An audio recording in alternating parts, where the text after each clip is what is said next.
เวทนามีธรรมดานำคือไม่เที่ยงเวทสามนั้นเป็นเพียงสิ่งชั่วคราวไม่ถาวรสุขทุกข์ทั้งไม่สุขและไม่ทุกข์ไม่แน่นอนอันปัจจัยปรุงต้อนอันปัจจัยปรุงป้อนย่อมสิ้นเสื่อมคลายดับไปเป็นธรรมดาที่อริยชนผู้ได้สดับแล้วเบื่อหน่ายสุขทุกข์และกลางเมื่อเบื่อหน่ายย่อมคลายกำหนัดได้หลุดพ้นห่างเมื่อหลุดพ้นเลือนลางก็มีญาณอย่างรู้พลันว่าหลุดพ้นทุกภพและอยู่จบพรหมจรรย์กิจที่ควรทำมันสำเร็จกิจอื่นไม่มีขอถวายความนอบน้อมแด่พระรัตนตรัยมีพระพุทธเจ้าเป็นต้นขอถวายความเคารพพระมหาเถระพระเถรานุเถระเจ้าคณะพระสังฆาธิการทั่วโลกมีพระเดชพระคุณพระธรรมเสนาบดีเจ้าคณะภาค7วัดพระธาตุไวสุเทพเป็นต้นและขออำนวยพรแด่ท่านผู้ฟังท่านผู้ชมสาธุชนพุทธบริษัททั้งหลายวันนี้รายการ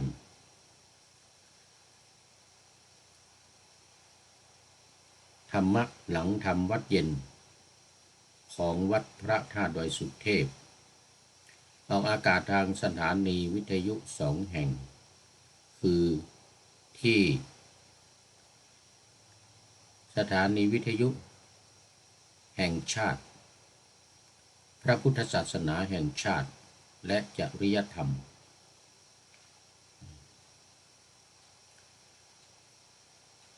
วัดพระธาตุดอยสุเทพมีพ่อครูวันลบนามวงพรหมเป็นผู้อำนวยการอาจารย์พระมหาประสิทธิ์ประสาธิโกเป็นหัวหน้าสถานีและอัตมภาพพระครูปริยัติยานุศาสตร์เป็นผู้บรรยายออกอากาศเวลา 18:40 นาทีถึง 19:10 นาทีและสถานีวิทยุเพื่อการศึกษา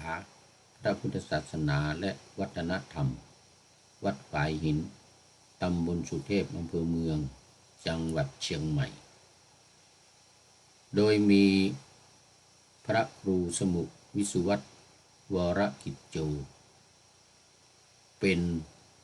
ผู้อำนวยการออกอากาศ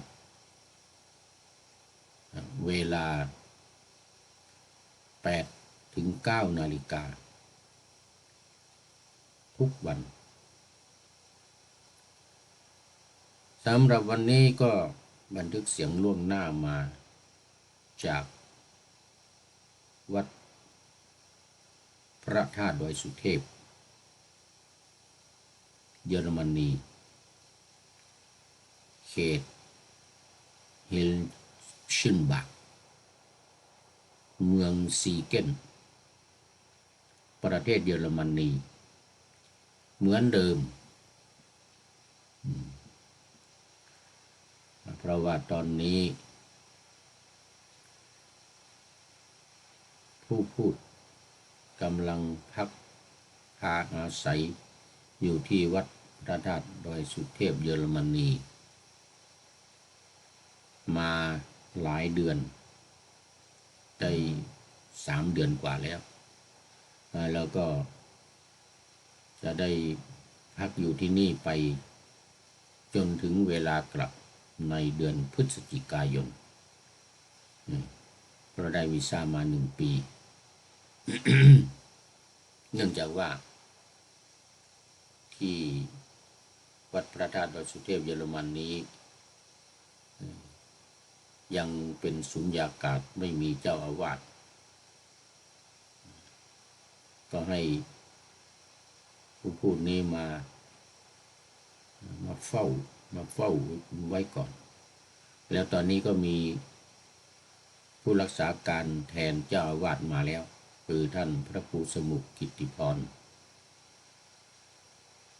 หรือพระครูเอ็มจากวัดสันติวรารามโน่นเอาฟิเงนอำเภอกึนสบวกจังหวัดบาวาเรียหรือไบเยนทางภาคใต้ของประเทศเยอรมันมาเป็นผู้รักษาการแทนเจ้าอาวาสแล้วไม่พอตอนนี้พระเดชพระคุณหลวงพ่อได้ส่งเจ้าอาวาสเก่าอดีตเจ้าอาวาสที่นี่คือท่านอาจารย์พระครูดร.ชัยวิชิตผู้ช่วยอธิการบดี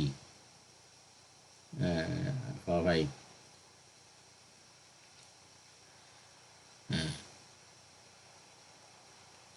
ผู้ช่วยศาสตราจารย์ดร.ชัยวิชิตวัดพระธาตุดอยสุเทพและท่านอาจารย์พระ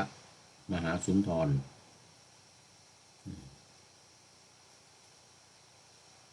ประเรียนธรรม7 ประโยคทั้ง2 รูปมาช่วยงานดำเนินการทำบุญครบรอบ11 ปีของวัดพระธาตุดอยสุเทพเยอรมนีซึ่งในอดีตนั้นท่านอาจารย์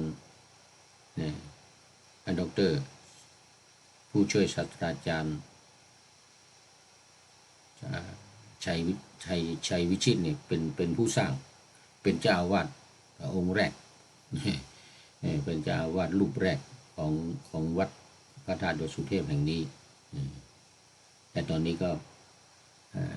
ยังแต่มาช่วยอยู่สัก10 วันเดี๋ยววันที่30นี้ก็จะเดินทางกลับ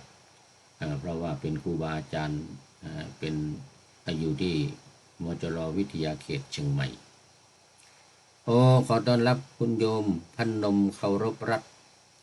นมัสการครับนะเอาเจริญพรตื่นแต่เช้าเหมือนกันนะนี่อันนี้ตี 5 19 นาทีแต่ที่นี่น่าจะยังเที่ยงคืน เที่ยงคืนที่นี่ทำรายการตอนนี้อยู่ดึกหน่อยเพราะว่าต้องตุน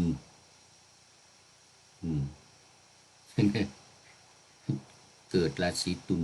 เดือนตุลา ต้องตุนรายการไว้เดี๋ยวจะมีงาน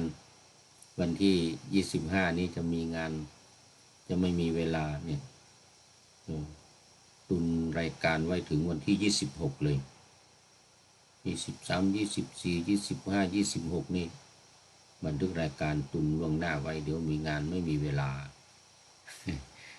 ไม่มีเวลาบันทึกรายการนี่ FC ตัวจริงเข้ามาแล้ว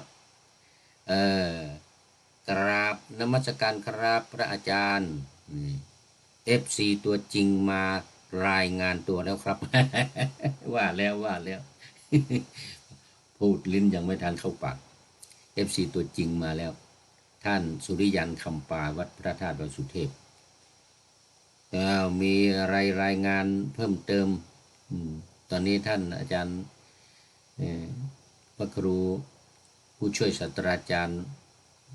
ดร.ชัยวิชิตมาถึงแล้วพร้อมกับท่านอาจารย์พระมหาสุนทร มาถึงเรียบร้อยแล้วตอนเช้านี้มาถึงสนามบินตอนเช้าท่านพระครู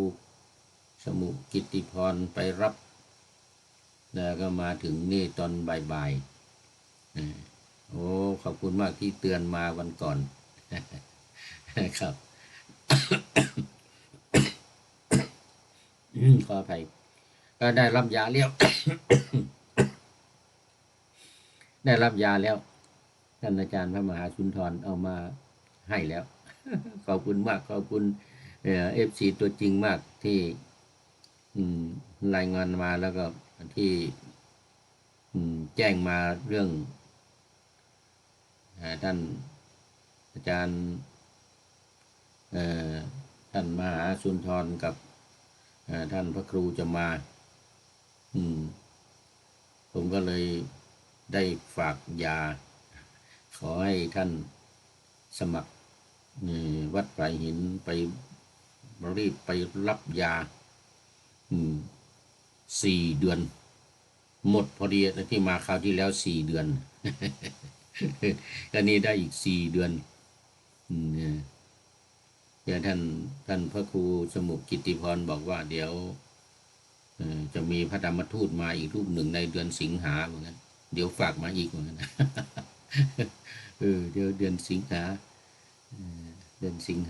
ปลายเดือนสิงหาก็ได้ฝากมาอีกชุดหนึ่งก็คงเป็นชุดสุดท้ายแล้วก็จะ ถึงเดือนพฤศจิกายนนั่นแหละ สิงหากันยาตุลาพฤศจิกาเนี่ยถึงเดือนพฤศจิกาเลยละโอวิหารลายมาหลายนาทีนี่ แล้วก็ขอประชาสัมพันธ์อีกนิดหนึ่งอีกนิดหนึ่งเกี่ยวกับงานเชิญชวนแล้วก็โมทนาขอบคุณผู้ร่วมงานวันครบรอบ11 ปีครัวคูณอินพร้อมศิษย์วัดพระธาตุดอยสุเทพมาตั้งโรงทานทำตะโก้ขนมตะโก้มาวันนี้มาเริ่มทำตั้งแต่เมื่อวานละวันนี้ก็ทำอีกทั้งวันแล้วก็มีการมาช่วยกันทำกระทงสำหรับพรุ่งนี้ก็หยอดขนมตะโก้อีกนะหากินเมืองไทยยากนะขนมตะโก้นี่แล้วก็จะแจกให้กับทุกคนที่มาในงานวันที่25นะแล้วก็เป็นหัวหน้าดำเนินการเกี่ยวกับอุปกรณ์อะไรต่างๆการบวงสรวงบูชาพระบรมธาตุเป็นครัวประจำวัดพระธาตุดอยสุเทพมีครัวเดียวนี่แหละครัวคูณอินของโยมจิราพรบราโดหรือโยมอ๊อบแอปที่รู้จักกันดี โยมอ๊อบแอปพระอาจารย์ได้รับยาหรือยังครับอ๋อครับได้รับแล้วครับได้รับแล้วโอ้ขอบคุณมากครับนี่เมื่อ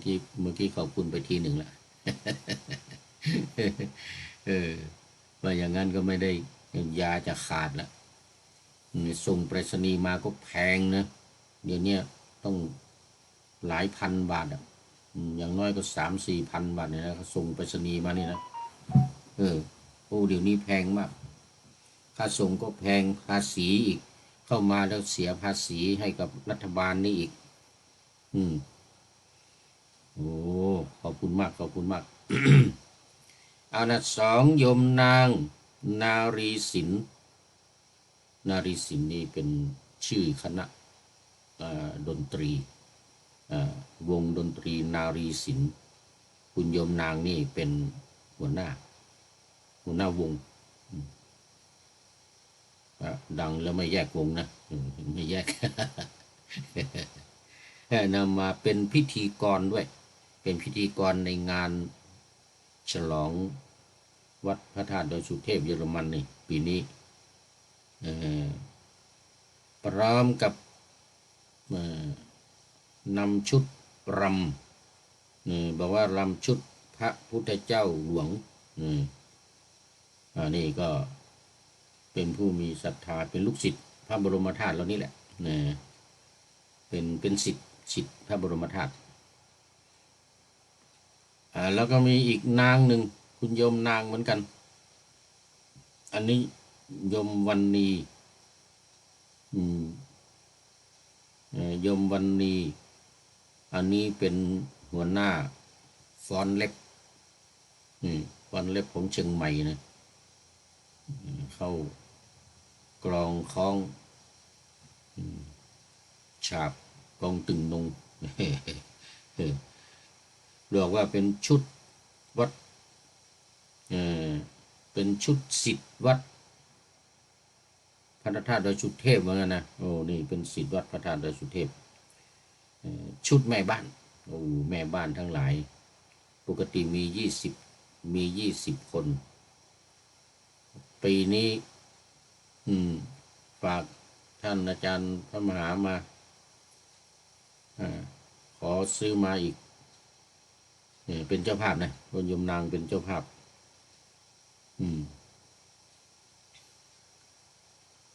โยมนางเป็นเจ้าภาพ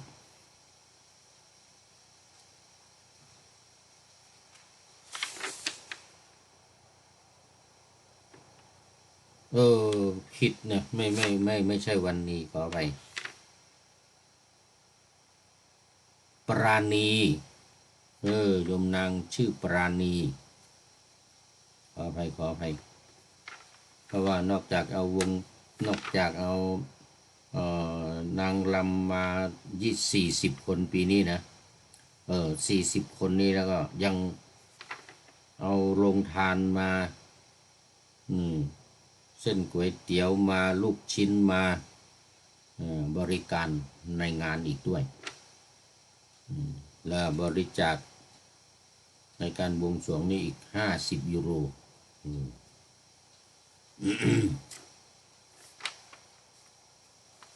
นี่ก็โมทนากับทุกท่านที่ได้ออกนามมาแล้วยังมีอีกมากมายเช่นคุณโยมโยยศร้านโยยศที่เมืองดอร์ทมุนด์อีก500 ยูโรเป็นหัวหน้าเป็นประธานหลักเป็นเจ้าภาพหลักในการมาบูชาพระบรมธาตุส่งน้ำพระบรมธาตุ19,000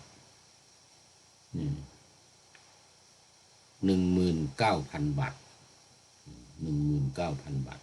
คุณโยมจันทิพย์คาร์อันนี้ก็3,800 บาทคุณโยมน้ำโยมน้ำดวงพุทธและคุณโยมหวานอีก3,800 บาทคิดเป็นเงินไทยนะคุณโยมกุ้งโตโล่กับคุณโยมโตโล่สามีอันนี้เป็นค่าดอกไม้50 ยูโรแล้วก็บวงสรวงนี้อีก25 ยูโรโอ้สาธุโมทนาเป็นอย่างยิ่งคุณโยมชุติรัตน์โฟนเลอร์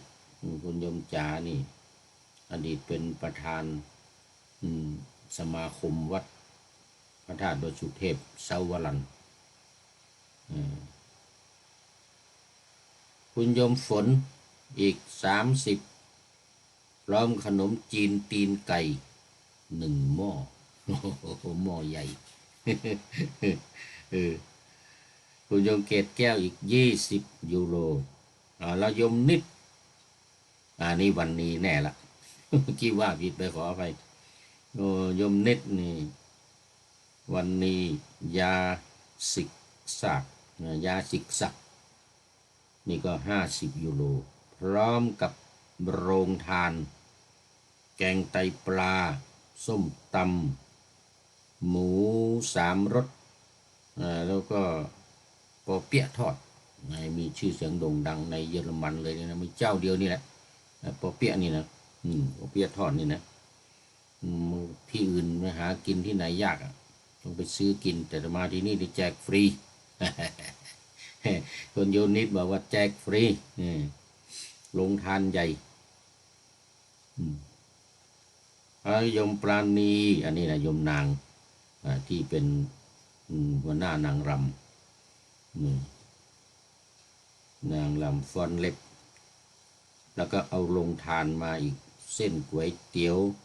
ลูกชิ้นได้ว่าไปแล้วเมื่อกี้นี้อีก50 ยูโรจากนี้ก็มีคุณยมโบคุณยมออนยมอ๋อยยมแตนคุณยมชาญและคุณยมนาร่วมกันเป็นเจ้าภาพโรงทานร้านปลาท่องโกปลาท่องโกบริการทั้งวันนี่หนึ่งร้านยกร้านมาเลยร่วมกันหลายเจ้าภาพนะแล้วก็ยมจันทิพย์ผู้ดีหรือยมเล็กที่รู้จักกันยมเล็กเลเวอร์และคุณโยลูกสาวพร้อมกับหลานสาวตัวเล็กๆน้องลินพรุ่งนี้ก็มาละพรุ่งนี้ก็มาแล้วจะมานอนนี่แหละมันนอนที่วัดนี่แหละถือศีลกินเจรับศีล8บวชเป็นชีพรามโอ้โมทนาเป็นอย่างยิ่งมีอีกมากรายชื่อยังได้มาไม่หมดถามโยมออฟแอปแล้วบอกว่าเดี๋ยวจะเอามาให้เจ้าภาพต่างๆยังมีโรงทานอีกหลายโรงไปที่อื่นนี่ต้องซื้อกินนะแต่มาที่นี่ฟรี กินฟรีหมดทั้งวันโมทนาเป็นอย่างยิ่งเอาละตอนนี้ก็โอเอวิหารลาย โอเอวิหารลายมาหลายนาทีมาสู่เนื้อหาสาระของธรรมะในวันนี้กัน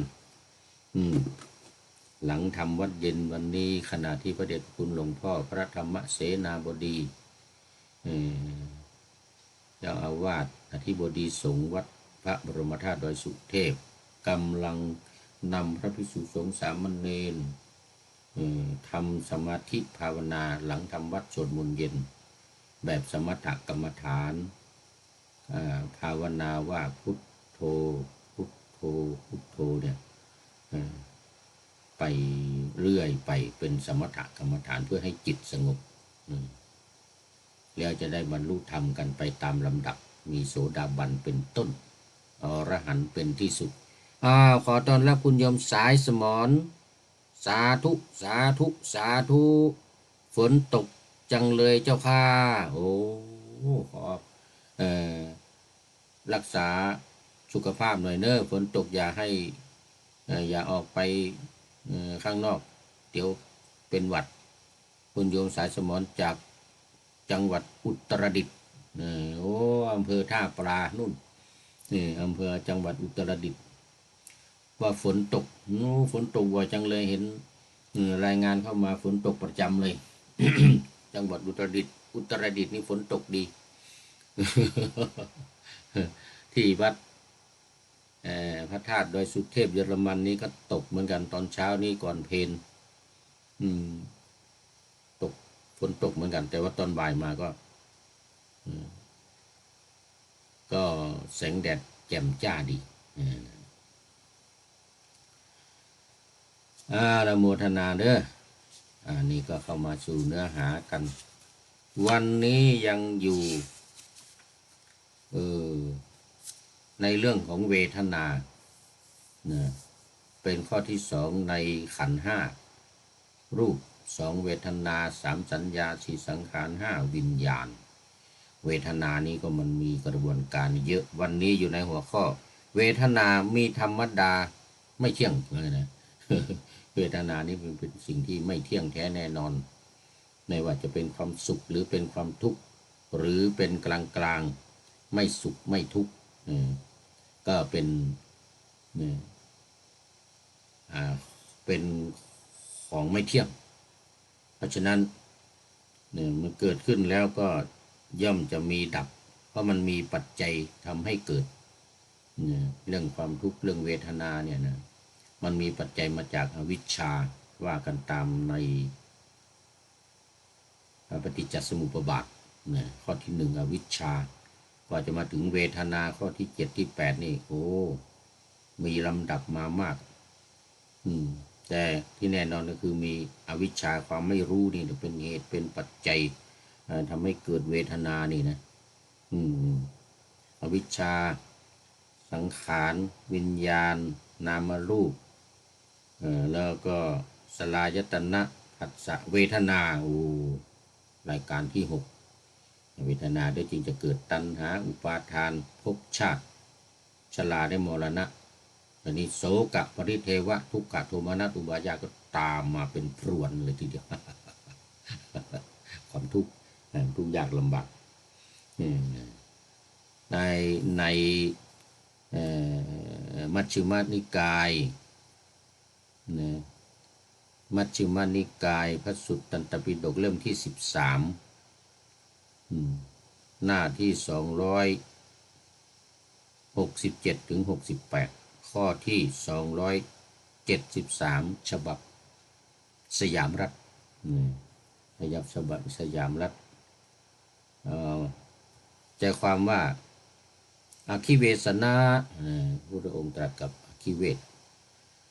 เวทนา3อย่างเหล่านี้คือสุขเวทนาทุกขเวทนาอทุกขมสุขเวทนาอคิสเวสนะสมัยใดได้เสวยสุขก็ไม่มีทุกข์สมัยได้เสวยทุกข์ก็ไม่มีสุขสมัยใดได้เสวยไม่สุขไม่ทุกข์เป็นกลางๆก็ไม่มีทั้งสุขไม่มีทั้งสุขไม่มีทั้งทุกข์อะไรอย่างเงี้ยนะเสร็จแล้วก็มันเป็นของไม่เที่ยงมีปัจจัยปรุงแต่งขึ้นจึงไม่ควรที่จะยึดถือเวทนาเนี่ยให้ว่าเป็นของเราเป็นเราเป็นเขาอริยสาวกผู้ได้ทราบได้สดับแล้วเมื่อเห็นอยู่อย่างนี้ย่อมเบื่อหน่ายทั้งในสุขทุกข์และอสุขมะทุกขะเนี่ยคือไม่ทุกข์ไม่สุขเป็นธรรมดาเหมือนกันนะภิกษุผู้มีจิตหลุดพ้นแล้วอย่างนี้แลย่อมไม่วิวาทแก่งแย่งกันกับใครๆโวหารใดที่กล่าวโดยชาวโลกพูดโดยชาวโลกเราก็ต้องพูดไปตามโวหารนั้นแต่ไม่ยึดมั่นถือมั่นนี่หมดเวลาพอดี หมดเวลาพอดีเรื่องเวทนาเป็นของไม่เที่ยงเอาละหมดเวลาพอดีวันนี้โยมสายสมรก็เป็นท่านสุดท้ายเข้ามาสู่เส้นชัยของรายการขอโมทนาเป็นอย่างยิ่งและทุกท่านที่เข้ามาแล้วและผ่านไปแล้วขอขอบคุณและอนุโมทนากับทุกท่านสุดท้ายก็ฝากข้อคิดไว้ในท้ายของรายการวันนี้ว่า